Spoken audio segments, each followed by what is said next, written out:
dell'intera locale. Pronti? Appassionati di futsal, è tornato il social match. Buon pomeriggio da Antonio Iozzo e benvenuti al Palazzo Sarcedo per Breganze Florentia, posticipo della terza giornata del campionato di Serie A femminile. Si comincia il possesso del Breganze, il rilancio lungo di Castagnaro, pallone a fondo campo e allora possesso Florentia. Un'altra chance per il Breganze che insiste con Soldeviglia, la conclusione. Cerato di testa, il vantaggio del Breganze, la firma del capitano, 1-0 al secondo del primo tempo. Fantastico, fantastico l'attacco, già è stato un miracolo, bravissima Cerato, è stata bravissima sulla seconda palla, velocissima, ha capito benissimo dove finiva il pallone, di testa ha messo in rete, un vantaggio meritato perché è molto più attento il Breganze in questo inizio. Fossi difende il pallone, Aramendia fa uscire la sfera verso Valeria, poi Jessica, Aramendia ha un po' di spazio, si accentra, vuole il mancino, lo prova, deviazione, Jessica finta il destro, ancora Jessica con la suola, Aramendia, azione infinita, Aramendia! Che gol! Mamma mia che gol di Aramendia, il pareggio al 12° minuto, 1-1. Fantastico, grandissima giocata, qui la fase difensiva ha peccato, perché? Spieghiamo, perché sono saltate sulla finta. Assolutamente sì, Massimo. Vediamo Soldevia che cerca e trova Rebbe. Pinto Diaz si gira, punta Valeria, il pallone passa, Rebbe!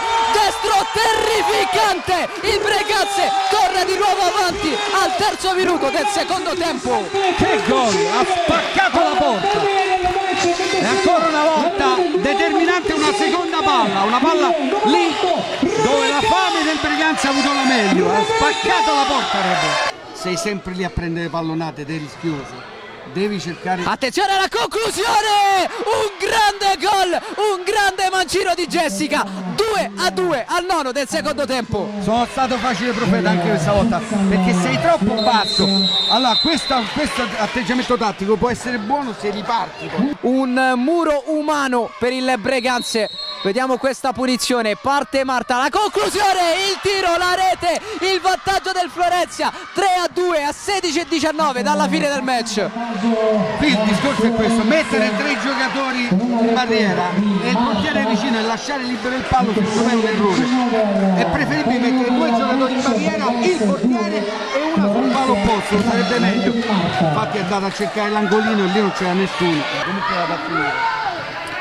Soldevia, pressata, rischia di perdere il pallone, lo perde, Marta lo serve per Aramendia che cala il poker, 4-2 a 3 minuti e 8 secondi dal termine del match, la doppietta di Aramendia e forse il colpo del KO. Ma sì, era inevitabile, abbiamo visto Soldevilla in grande difficoltà, mentre nel primo tempo con lucidità, quando era in difficoltà buttava fuori il pallone, qui ha tentato di giocarlo perché stanno perdendo. Mancano 2 secondi, partita ormai decisa. Eccola la sirena, il futsal Florentia espugna il capo del futsal Breganze per 4-2 in rimonta, una partita stupenda, alla fine è uscita la qualità tecnica della squadra ospite, ma onore a questo Breganze. Ha giocato una grandissima partita, primo tempo benissimo, però poi dopo la stanchezza ha avuto la meglio e la qualità tecnica del Florentia ha fatto vincere questa partita. Eccoci in compagnia di Rebbe, hai disputato una partita eccezionale, purtroppo per il Breganze non è bastato. No, secondo me eravamo in pochi come si è visto, poi 20 secondi si è infortunata una compagna, ma penso che oggi non si sono rimpianti, che abbiamo messo di tutto, quindi siamo orgogliosi di questa partita pure se il risultato non ci ha accompagnato. Eccola Marta, una partita difficilissima, alla fine però è uscita la vostra tecnica. È stata una partita veramente complicata, intensa, bella da giocare, abbiamo fatto tutte e due un buon calcio 5 e gli spettatori sicuramente ci sono divertiti e alla fine lo più importante è che ci siamo portati i 3 punti a casa.